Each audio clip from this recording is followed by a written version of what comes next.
E aí, galera? Preparados para mergulhar numa história insana? Imagina a cena. Você tá a 7.000 metros de profundidade, no lugar mais escuro e perigoso do planeta. De repente, você vê uma luz que não deveria estar ali. E quando você olha de perto, percebe que não está sozinho. E se eu te disser que os alienígenas que a gente procura no espaço sempre estiveram aqui, escondidos no fundo do oceano, observando a humanidade, esperando para ver se a gente merece continuar existindo? Hoje vamos repaginar O Segredo do Abismo, 1989, a obra-prima insana de James Cameron que quase matou o elenco, que inventou o futuro dos efeitos especiais e que Ed Harris se recusou a falar por 25 anos. Isso mesmo, só em 2014, 25 anos depois, que ele admitiu, foi traumático. Mas vale a pena ver. E olha, quando você descobrir o que rolou nos bastidores, você vai entender por quê.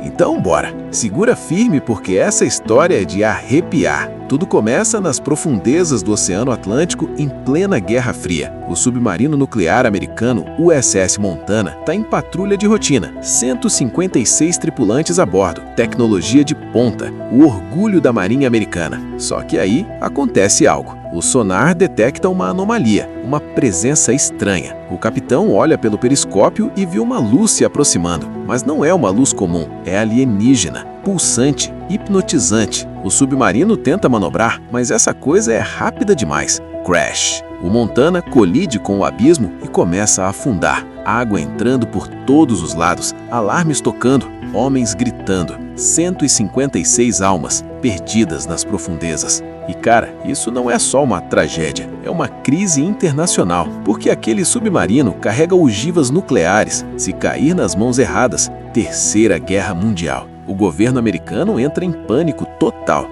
A solução? Eles precisam de alguém que conheça aquelas profundezas melhor do que ninguém. E não pode ser militar, precisa ser discreto. Entra em cena a Deep Core. Deep Core é uma plataforma experimental de perfuração de petróleo que opera nas maiores profundidades já alcançadas. É um lugar insano, parece uma estação espacial, só que embaixo d'água. E quem comanda essa equipe de loucos que trabalham lá?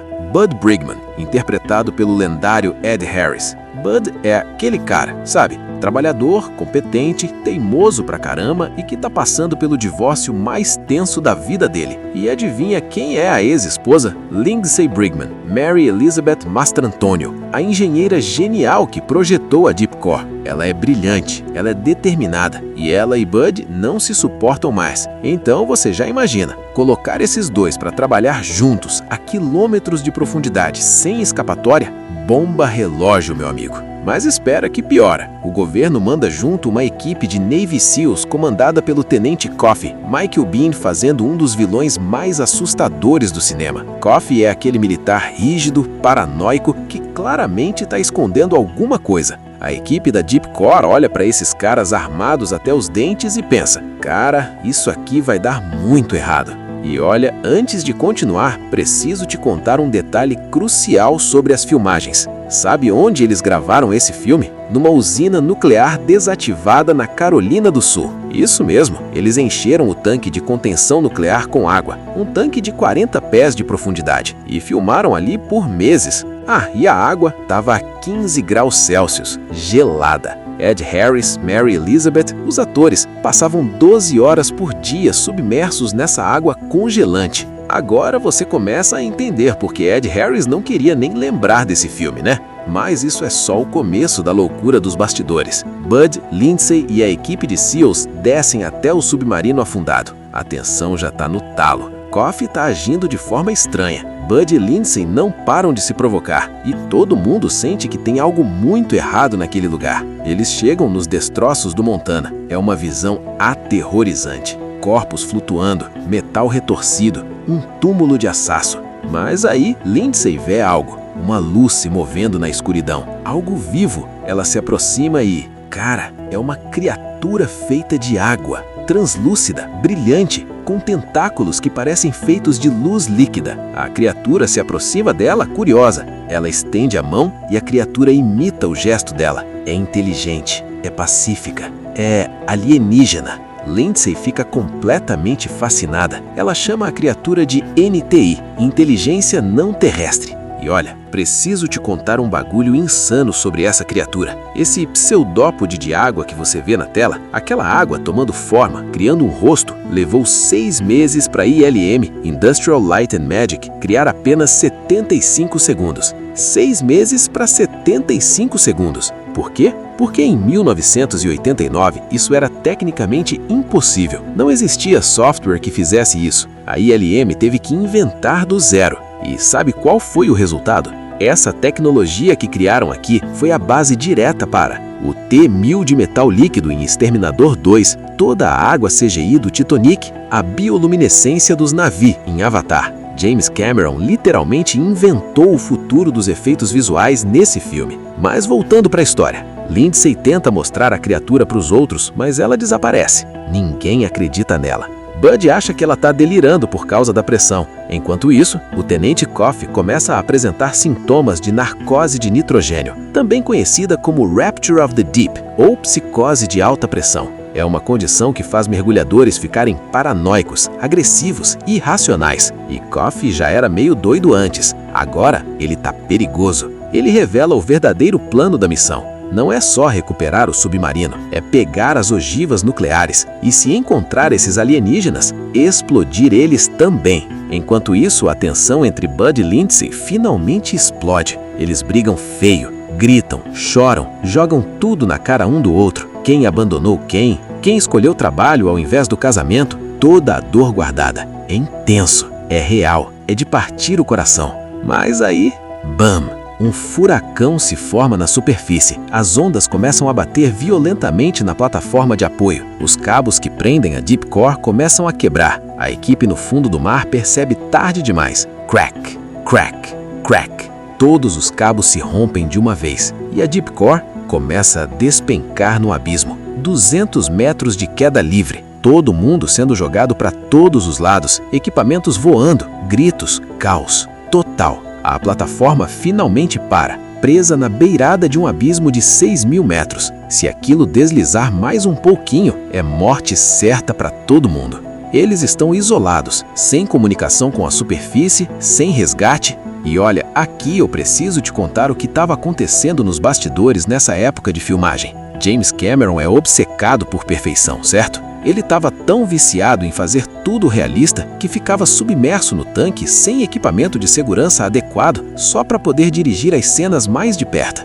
E os mergulhadores da equipe, eles estavam exaustos de ficar refazendo take atrás de take naquela água gelada. Até que um deles deu um soco em Cameron debaixo d'água. Isso mesmo, quase rolou briga no set submerso. E tem mais, Cameron quase se afogou também. Existem relatos da equipe de segurança literalmente salvando ele porque ele insistia em ficar lá embaixo dirigindo sem respirador. Cara, James Cameron é maluco, mas é um gênio maluco. Mas continuando.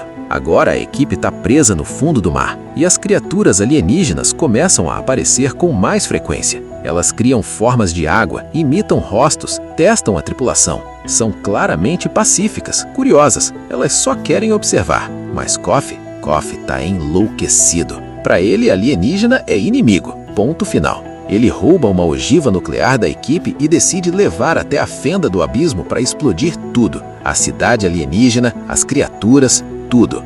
Bud percebe e vai atrás dele. Rola uma perseguição insana em mini-submarinos. Eles brigam, se batem. O submarino de Coffee capota e afunda com ele dentro. Coffee morre, mas a bomba nuclear continua descendo em direção ao abismo. E agora? Agora tem uma bomba nuclear caindo em direção à civilização alienígena. Se ela explodir, guerra, retaliação, fim da humanidade. Alguém precisa descer lá embaixo e desarmar essa bomba. Mas tem um problema. Ela caiu a 6.000 metros de profundidade. Nenhum equipamento humano aguenta essa pressão. É impossível. Ou então... Bud olha para Lindsay e diz, eu vou. Todo mundo acha que ele enlouqueceu. Não tem como sobreviver àquela profundidade. Mas Lindsay tem uma ideia maluca. Ela mostra um rato, coloca ele dentro de um líquido especial e o rato respira. É respiração líquida, um fluido superoxigenado que permite que os pulmões processem oxigênio diretamente do líquido em vez do ar. É real, é científico e é aterrorizante. Bud olha para aquele líquido cor-de-rosa e pensa, Eu vou ter que encher os meus pulmões disso, mas não tem escolha. Ele veste um traje pressurizado experimental, conecta os cabos e então respira fundo e enche os pulmões de líquido. A sensação é de afogamento. Seu corpo grita para você cuspir aquilo, mas você tem que confiar. Bud desce, a pressão aumenta, a escuridão é total. Ele está mais fundo do que qualquer ser humano já esteve. E finalmente ele vê a bomba. Cronômetro marcando 5 minutos. Ele trabalha rápido, corta os fios certos, desativa os sistemas. 3, 2, 1. Desarmada. Ele conseguiu, mas aí ele olha para o medidor de cabo e percebe: não tem cabo suficiente para voltar. Ele está preso lá embaixo. Bud senta ali no fundo do abismo e aceita o seu destino. Ele vai morrer ali. Ele digita uma mensagem final para Lindsay no teclado do traje. Sabia que isso ia acontecer. Está tudo bem, não tenha medo. Lindsay lá em cima está desesperada. Ela grita, chora, soca o console. Volta para mim, por favor, volta. Mas o cabo se rompe. Bud fica à deriva na escuridão. E então, uma luz. As criaturas aparecem, dezenas delas, centenas. Elas criam uma bolha de ar ao redor de Bud e começam a levá-lo. Para baixo? Ele atravessa o abismo e, cara, uma cidade alienígena gigantesca se revela. Estruturas impossíveis, tecnologia além da compreensão, milhares de criaturas. Eles trazem Bud para dentro, tiram o capacete dele, ele pode respirar. E então eles mostram para ele imagens da Terra, da humanidade, guerras, bombas nucleares, destruição, ódio. Os alienígenas estavam observando por séculos, milênios, e eles viram que a humanidade estava se autodestruindo. Então eles decidiram intervir. E aqui, meu amigo, é onde a maioria das pessoas não sabe da história completa. A versão lançada nos cinemas em 1989 cortou 50 minutos do filme. Todo o subplot dos aliens criando ondas gigantes ao redor do mundo, tsunamis prontos para varrer a civilização humana, foi removido. O filme que você vê nos cinemas é incompleto. A versão do diretor de 1993 restaurou tudo e muda completamente o contexto. Na versão completa, você vê que os aliens já tinham decidido nos destruir. As ondas gigantes já estavam formadas, prestes a engolir as cidades costeiras.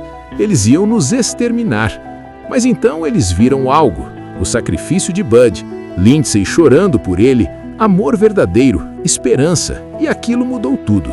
Os aliens perceberam talvez a humanidade mereça mais uma chance. Então eles cancelaram a destruição, recuaram as ondas e decidiram se revelar. Eles colocam Bud numa espécie de câmara e começam a subir. A cidade inteira começa a emergir. Lá na Deep Core, todo mundo está em luto. Bud morreu, não tem mais esperança. Mas aí Lindsay olha para baixo e vê luzes, centenas de luzes subindo do abismo. O que é isso? E então, bum! Bud emerge da água, vivo. Lindsay corre, pula na água, abraça ele. Achei que tinha perdido você. Você nunca vai me perder. Eles se beijam, finalmente, depois de tudo. E enquanto isso, a cidade alienígena emerge completamente. Quilômetros de largura, impossível, majestosa, linda. Todo mundo na Deep Core sai para a plataforma externa e assiste em silêncio total. O primeiro contato. A humanidade nunca mais será a mesma. E é assim que termina O Segredo do Abismo, com a humanidade descobrindo que nunca esteve sozinha, que fomos observados, julgados e perdoados. Agora, tem uma ironia nessa história toda. Sabe quanto esse filme custou?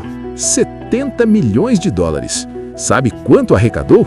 90 milhões. Foi considerado um fracasso de bilheteria. A crítica na época foi mista. Muita gente não entendeu, não deu valor. James Cameron quase morreu fazendo esse filme. Ed Harris passou por trauma. Mary Elizabeth Mastrantonio teve um colapso nervoso. Ah, e sobre aquela cena de ressuscitação? Aquilo foi real. Mary estava tendo uma crise de pânico de verdade. Ela bateu no peito de Ed Harris com força real, porque ela estava realmente em colapso emocional. E Cameron continuou filmando.